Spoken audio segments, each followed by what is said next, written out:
श्री गणेशाय नमः। श्री गोपीजनवल्लभाय नमः। श्रीमद्भागवत महापुराण पंचम स्कंध अथ प्रथमोऽध्याय प्रियव्रत चरित्र।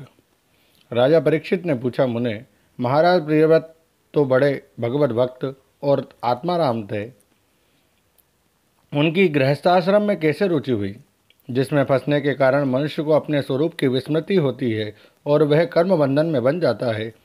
विप्रवर, निश्चय ही ऐसे निसंग महापुरुषों का इस प्रकार गृहस्थाश्रम में अभिनिवेश होना उचित नहीं है। इसमें किसी प्रकार का संदेह नहीं कि जिनका चित्त पुण्य कीर्ति श्रीहरि के चरणों की शीतल छाया का आश्रय लेकर शांत हो गया है, उन महापुरुषों की कुटुंबादि में कभी आसक्ति ना हो सकती। ब्राह्मण, मुझे इस बात का बड़ा संदेह है कि महाराज प्रियव्रत ने स्त्री, घर और पुत्रादि में आसक्त रहकर भी किस प्रकार से दिव्य प्राप्त कर ली और क्यों कर उनकी भगवान श्री कृष्ण में अविचल भक्ति हुई। श्री सुखदेव जी ने कहा, राजन, तुम्हारा कथन बहुत ठीक है। जिनका चित्त पवित्र कीर्ति श्रीहरि के परम मधुर चरण कमल मकरंद के रस में सराबोर हो गया है, वे किसी विघ्न बाधा के कारण रुकावट आ जाने पर भी भगवत भक्त परमहंसों के प्रिय श्री वासुदेव भगवान के कथा श्रवण रूपी परम कल्याण में मार्ग को प्रायः छोड़ते नहीं। राजन, राजकुमार प्रियव्रत बड़े भगवत भक्त थे। श्री नारद जी के चरणों की सेवा करने से उन्हें सहज में ही परमार्थ तत्व का बोध हो गया था। वे ब्रह्म सत्र की दीक्षा, निरंतर ब्रह्माभ्यास में जीवन बिताने का नियम लेने वाले ही थे कि उसी समय उनके पिता स्वयंभू मनु ने उन्हें पृथ्वी पालन के लिए शास्त्र में बताए हुए सभी श्रेष्ठ गुणों से पूर्णतया संपन्न देख राज्य शासन के लिए आज्ञा दी। किंतु प्रियव्रत अखंड समाधि योग के द्वारा अपनी सारी इंद्रियों और क्रियाओं को भगवान वासुदेव के चरणों में ही समर्पण कर चुके थे। अतः पिता की आज्ञा किसी प्रकार उल्लंघन करने योग्य न होने पर भी यह सोचकर कि राज्याधिकार पाकर मेरा आत्मस्वरूप स्त्री पुत्रादि असत प्रपंच से आच्छादित हो जाएगा, राज्य और कुटुंब की चिंता में फंसकर मैं परमार्थ तत्व को प्रायः भूल जाऊंगा, उन्होंने उसे स्वीकार न किया। आदिदेव स्वयंभू भगवान ब्रह्मा जी को निरंतर इस गुण में प्रपंच की वृद्धि का ही विचार रहता है कि वे सारे संसार के जीवों का अभिप्राय जानते रहते हैं।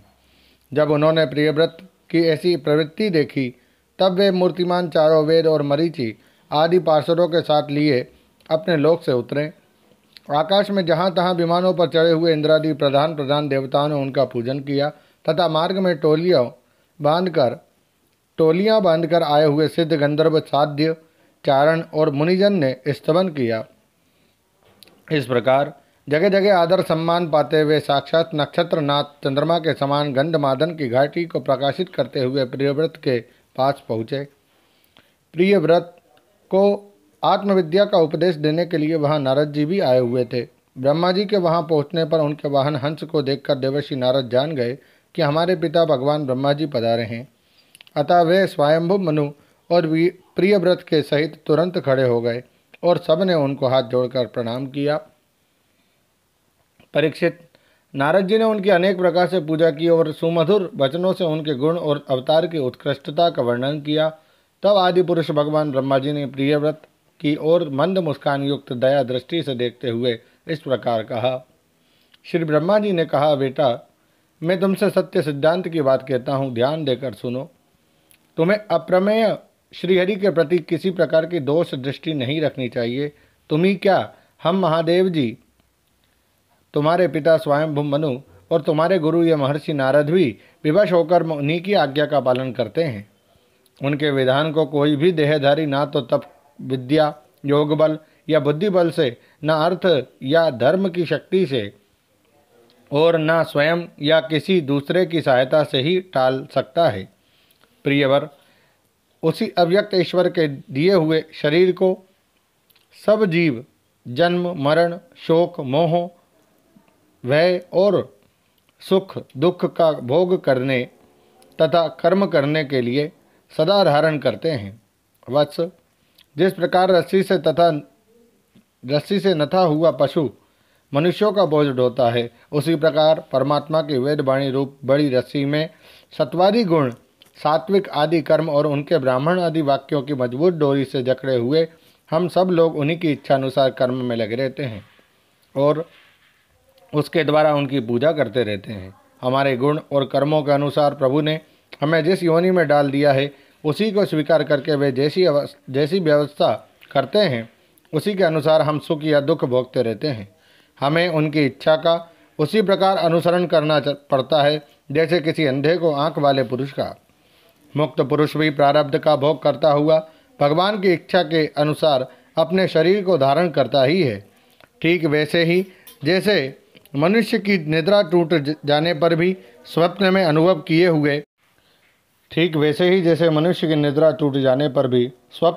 किए हुए पदार्थों का स्मरण होता है। इस अवस्था में भी उसको अभिमान नहीं होता और विषय वासना के जिन संस्कारों के कारण दूसरा जन्म होता है उन्हें वह स्वीकार नहीं करता। जो पुरुष इंद्रियों के वशीभूत है वह वन वन में विचरण करता रहे तो भी उसे जन्म मरण का भय बना ही रहता है, क्योंकि बिना जीते हुए मन और इंद्रिय रूपी उसके 6 शत्रु कभी उसका पीछा नहीं छोड़ते।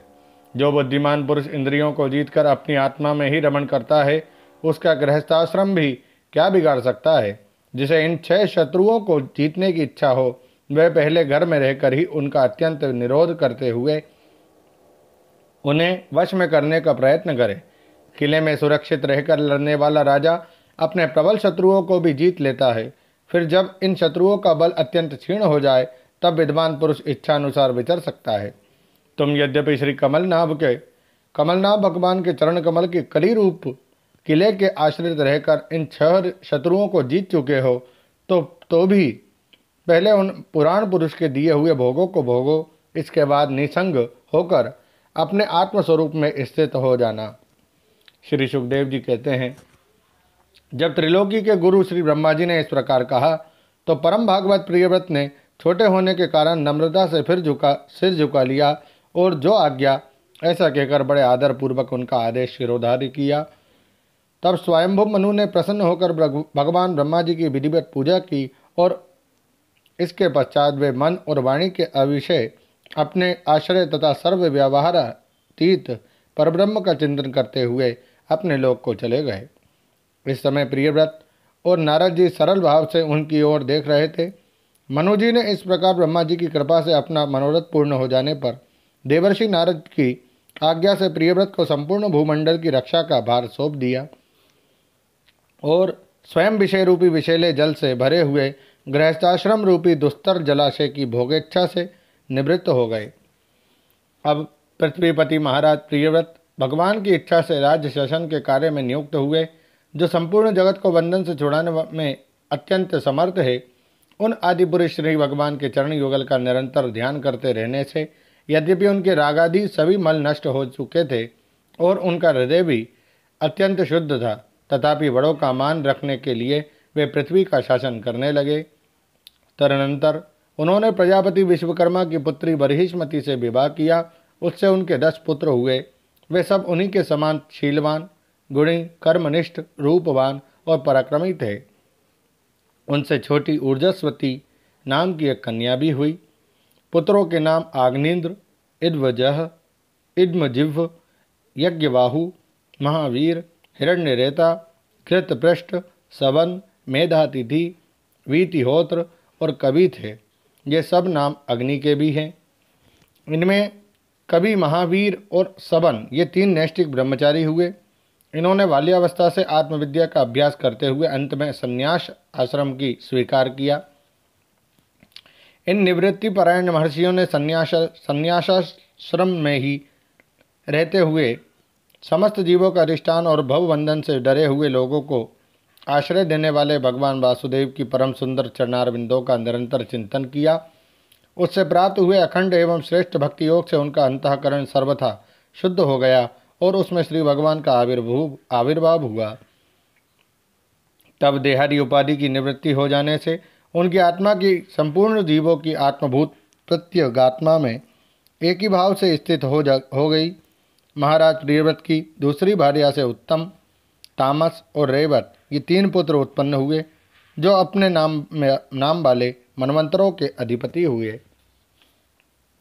इस प्रकार कवि आदि 3 पुत्रों के निवृत्ति परायण हो जाने पर राजा प्रियव्रत ने 11 अर्बुद वर्षों तक पृथ्वी का शासन किया। जिस समय वे अपनी अखंड पुरुषार्थमयी और वीरशालिनी भुजाओं से धनुष की डोरी खींचकर टंकार करते थे, उस समय डर के मारे सभी धर्मद्रोही न जाने कहाँ छिप जाते थे। प्राणप्रिया बरहिष्मती के दिन दिन बढ़ने वाले आमोद प्रमोद और अभ्युत्थानादि क्रीड़ाओं के कारण तथा उसके स्त्री जनोचित हाव भाव, लज्जा से संकुचित मंदहास युक्त चितवन और मन को भाने वाले विनोद आदि से महामना प्रियव्रत विवेकहीन व्यक्ति की भांति आत्मविस्मृत से होकर सब भोगों को भोगने लगे, किंतु वास्तव में ये उनमें आसक्त नहीं थे।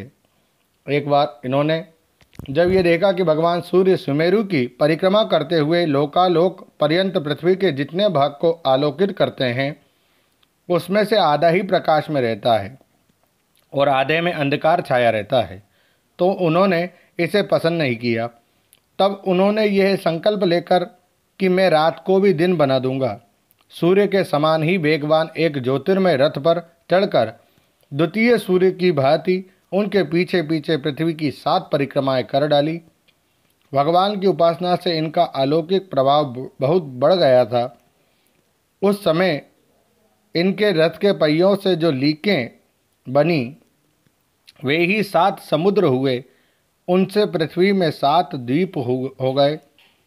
उनके नाम क्रमशः जम्बू, प्लक्ष, शालमली, कुश, क्रौंच, शाक और पुष्कर द्वीप है। इनमें से पहले पहले की अपेक्षा आगे आगे के द्वीप का परिमाण दूना है और ये समुद्र के बाहरी भाग में पृथ्वी के चारों ओर फैले हुए हैं। 7 समुद्र क्रमशः खारे जल, ईख के रस, मदिरा, घी, दूध, मट्ठे और मीठे जल से भरे हुए हैं। ये 7 द्वीपों की खाइयों के समान हैं और परिमाण में अपने भीतर वाले द्वीप के बराबर है। इनमें से एक एक क्रमशः अलग अलग 7 द्वीपों को बाहर से ही घेर कर स्थित हैं। बरहिष्पति, इनका क्रम इस प्रकार समझना चाहिए। पहले जम्बूद्वीप है, उसके चारों ओर 4 समुद्र है, वे प्लक्ष द्वीप से घिरा हुआ है। उसके चारों ओर ईख के रस का समुद्र है, गन्ने के रस का। उसे शालमली द्वीप घेरे हुए हैं, उसके चारों ओर मदिरा का समुद्र है। फिर कुश द्वीप है, वह घी के समुद्र से घिरा हुआ है। उसके बाहर क्रौंच द्वीप है, उसके चारों ओर दूध का समुद्र है। फिर शाक द्वीप है, उसे मट्ठे का समुद्र घेरे हुए हैं, छाछ का। उसके चारों ओर पुष्कर द्वीप है, वह मीठे जल के समुद्र से घिरा हुआ है। बरहिष्मती पति महाराज प्रियव्रत ने अपने अनुगत पुत्र आग्नेद्र, इद्मजिह्व, यज्ञबाहु, हिरण्यरेता, घृतपृष्ठ, मेधातिथि और वीतिहोत्र में से क्रमशः एक एक को उक्त जम्बू आदि द्वीपों में से एक एक का राजा बनाया। उन्होंने अपनी कन्या ऊर्जस्वती का विवाह शुक्राचार्य जी से किया।